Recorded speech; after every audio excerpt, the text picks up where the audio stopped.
మన తొలి వెలుగు ప్రేక్షకులందరికీ నమస్తే. 36 ఏళ్ల నుంచి న్యాయం కోసం ఎదురు చూపులు చూస్తున్నట్టులా తెలంగాణ రాష్ట్రంలో 36 ఏళ్ల నుంచి 5 ఏళ్ళు కాదు 10 ఏళ్ళు కాదు ఏకంగా 36 ఏళ్ల నుంచి 36 ఏళ్ల నుంచి అంటే కాంగ్రెస్ వాళ్ళు వెళ్ళిపోయిరి, తర్వాత తెలుగుదేశం వాళ్ళు వెళ్ళిపోయిరి, ఆ తర్వాత మళ్ళా కాంగ్రెస్ వచ్చే, మళ్ళీ తెలుగుదేశం వచ్చే, వాళ్ళు పోయిన తర్వాత రోషే వచ్చే, కిరణ్ కుమార్ వచ్చే, ఆ తర్వాత కేసీఆర్ వచ్చే, ఇప్పుడు రేవంత్ రెడ్డి వచ్చే. అయినా కానీ పేదోళ్ళకు మాత్రం న్యాయం లేదు, లొడపీసి లేదు. 36 ఏళ్ళు మళ్ళీ ఇది ఏదో మంది సొమ్ము కోసం వాళ్ళు ఆశపడతలేరు. వాళ్ళ దగ్గర భూమి గుంజుకుంటే మా భూమికి వచ్చే పైసలు మాకు రావాల్సిన న్యాయం మాకు జరగాలని 36 ఏళ్ళ నుంచి తిరుగుతున్నా కానీ న్యాయం జరగలేదంటే గింత సిగ్గుదప్పిన నాయకులు ఉండి తెలంగాణ రాష్ట్రంలో చూడురు కథ. అది ఏ పార్టీడన్నా కావచ్చు. అదే వీళ్ళకుంటే అదే భూములలో వీళ్ళ భూములు ఉంటే ఊకుందరా రాజకీయ నాయకులు? ఊకుందరా అయ్యాలా? ఊకపోరు. 36 ఏళ్ళ కింద ఎకరం భూమి గుంజుకురైతే మరి ఇలా ఎకరం భూమి కనుక ఉంటే దగ్గర ఎంత చేయడముకున్నా 50 నుంచి 100 కోట్ల రూపాయల భూమి అది. మరి వాళ్ళు అన్యాయం కాలే? వాళ్ళకొక న్యాయం, వీళ్ళకొక న్యాయం. 36 ఏళ్ళుగా న్యాయం కోసం ఎదురుచూపులు. ఏఆర్సీఐ కోసం 1991లో 95 కుటుంబాల నుంచి 95 ఎకరాల భూమిని స్వాధీనం చేసుకున్నారంట. 95 కుటుంబాల నుంచి 95 ఎకరాల, మంచి ఇంటికి 1 ఎకరం లెక్క స్వాధీనం చేసుకురు. 40 మందికి ఏమో కొలువులు ఇచ్చిరు, మిగతా 55 మందిని ఏమో గాలికి వదిలేసిరు. 45 మందికి కొలువులు ఇచ్చిరు, 40 మందికి కొలువులు ఇచ్చిరు, 55 మందిని గాలికి వదిలేసిరు.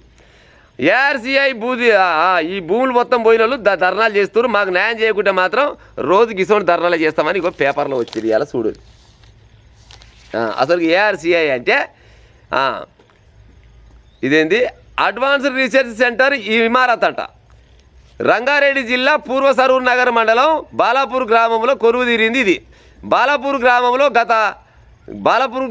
గల 74వ సర్వే నెంబర్లో 95 ఎకరాల భూమిని 95 ఎస్సీ ఎస్టీ బీసీ కులాలకు సంబంధించిన వాళ్ళ భూమిని, సేద్యం భూమిని జీవనం సాగించుకుంటూ వాళ్ళ దగ్గర నుంచి ఏఆర్సీఐ ఏర్పాటు చేయడానికి 95 ఎకరాల భూమిని 1990లో స్వాధీనం చేసుకున్నారు నాటి సర్కారు వాళ్ళు. 1990లో అప్పుడున్న సర్కారు వాళ్ళు 95 ఎకరాల భూమిని స్వాధీనం చేసుకున్నారు.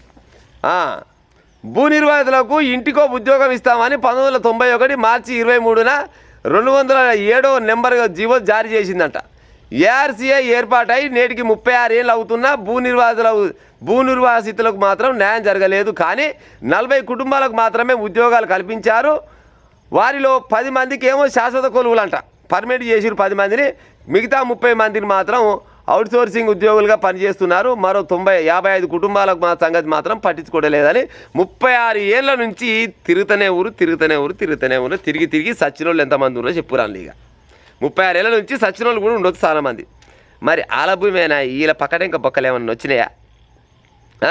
95 ఎకరాల భూమి సరే డెవలప్మెంట్ కోసం తీసుకున్నారు, మనకు ప్రజలకు లేకపోతే గవర్నమెంట్కు ఉపయోగపడుతుందని తీసుకున్నారు. మరి వాళ్ళ దగ్గర భూమి తీసుకొని వాళ్ళకి ఎంతో కొంత ఇయ్యకుంటే మరి ఎవనయ్యా సొమ్మని తీసుకోవచ్చు వీళ్ళు. అదే రాజకీయ నాయకులు ఇప్పుడు కాంగ్రెస్ పార్టీలో ఉన్నోళ్ళు కానీ, తెలుగుదేశంలో ఉన్నోళ్ళు కానీ, బీఆర్ఎస్లో ఉన్నోళ్ళు కానీ, బీజేపీలో ఉన్నోళ్ళు కానీ, ఇంకా ఏ పార్టీ ఉన్న నాయకులైనా కానీ వీళ్ళ భూములు ఉంటే గిన్ని రోజుల దాకా ఊకుందిరా. 36 సంవత్సరాలు కాదు, 36 రోజులలో వీళ్ళ అకౌంట్లో డబ్బులు పడేదో లేకపోతే ఈడ వద్దు ఇంకో కాడ అన్నీ మాకు రాజకీయ నాయకుల భూములు ఈడెందుకులే, ఈ నుంచి ఇంకో కాడ ఎదురులే, మా భూములు మాకే ఉంటాయి, దీని పక్క పోయింటే ఈరి మాకు రేట్లు పెడతాయని కూడా చెప్పుకునే కథలు పడే రాజకీయ నాయకులు చాలా మంది ఉన్నారు. కానీ వీళ్ళంతా మధ్యతరగతి పేదోళ్ళు. 95 మంది దగ్గర 95 కుటుంబాల దగ్గర 95 ఎకరాల భూమి తీసుకొని అందులో 40 మంది కొలువులు ఇచ్చి అందులో 30 మందికి ఏమో టెంపరీ, 10 మందికి ఏమో పర్మనెంట్, మిగతా 55 మందికి మాత్రం ఏమి లేదు తెడ్డు చూపించుకుంటూ తిరుగుతారంటే ఎన్నేళ్ళు? 36 ఏళ్ళ నుంచి సిగ్గుండాలి కనీసం రాజకీయ నాయకులకు. పుణ్యానికి ఏమన్నారు ప్రజలారా? వీళ్ళ సొమ్ము ఎవడన్నా అడిగిండా? ఈ రాజకీయ నాయకుల ఇంట్లోకి వెళ్ళి ఎవరన్నా రూపాయి అడిగిరా? మా భూములు పోయినాయి, మా భూములు పోతే మా భూములకు నష్టపరిహారం ఏమి ఇస్తారు, లేకపోతే మాకు ఉద్యోగాలు కల్పిస్తామని మీరే చెప్పారు కదా. మరి ఉద్యోగం కల్పిస్తామన్నారు కదా, ఎవరికి ఇచ్చిరు ఉద్యోగాలు, ఎంతవరకు మాకు న్యాయం జరిగిందని వాళ్ళు తిరిగి తిప్పకాయ అయితే వీళ్ళు ఏమైనా చూసుకుంటా పేపర్లలో గిసోటి ఫోటోలు ఇవ్వగానే చూస్తారా? ఏం చేస్తారులే పేదోళ్ళు వాళ్ళు ఏం చేస్తారు? అదే ఎమ్మెల్యేలో, ఎంపీలో, మినిస్టర్లో వీళ్ళు ఉంటే మాత్రం ఈ టైం కల్లా ఎక్కడిదక్కడ తేడతెంపలు అవ్వు, ఎవరి పైసలు ఆయన అకౌంట్లో పడుతురు, మంచిగా ఇయ్యే పైసలు కొనవు, ఇంకో కాడ ఇన్వెస్ట్మెంట్ చేసి మంచిగా లక్షలు కోట్ల రూపాయలు సంపాదించుకుంటారు.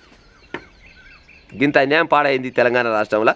36 ఏళ్ళ నుంచి కూడా న్యాయం జరగలేదు అంటే ఇంక ఎప్పుడు జరుగుతుంది చెప్పురి మరి. వాళ్ళ భూములలో వాళ్ళకే మంది సొమ్ము అడతలేరాలు. మా దగ్గర 95 ఎకరాల భూమి గుంజుకూరు, మా 95 ఎకరాల భూమి గుంజుకున్న వాళ్ళకు న్యాయం చేయరు, మాకు ఆయన పాయలు ఇస్తామంటిది, ఉద్యోగాలు ఇస్తామంటిది, మాకు ఇంత ఉపాధి కల్పిస్తామంటిది.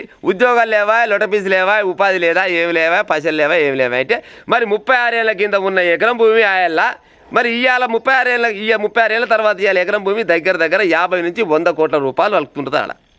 మరి వాళ్ళు బతకపోయిరా? వాళ్ళ భూమి వాళ్ళకు ఉంటే బతకపోయిరా? ఎన్నో రకాల ఖర్చు పెడతారు. మరి గిసంటోళ్ళకి ఇస్తేంది? పుణ్యానికి ఇస్తలేరు కదా, మీ పక్కనే బొక్కలేమి వస్తలేవు కదా, ఏ పాచోనివైనా కానీ వాళ్ళ పాయలు వాళ్ళకి ఇస్తేందుకు కూడా మీకు గింత నిర్లక్ష్యం అయితే ఎటపాడవుతారు చెప్పురిగా. ఎన్ని ప్రభుత్వాలు మారిన దగ్గర నేను చెప్పిన కాంచి కాంగ్రెస్, తెలుగుదేశం, బీఆర్ఎస్ 3 ప్రభుత్వాలు అయితే మారిపోయినాయి. మధ్యలో అయితే 2-3 అయితే ఆపదారం ముఖ్యమంత్రులు వచ్చి అదంతా అయిపోయింది. మరి ఇన్నేళ్ల నుంచి కూడా కనీసం మీ చెవు మీద పేను వాడతలేదంటే మరి మీరు రాజకీయ నాయకులు మీరు మనసులో అనాలా లేకపోతే ఏమనాలి చెప్పురు ప్రజలారిగా.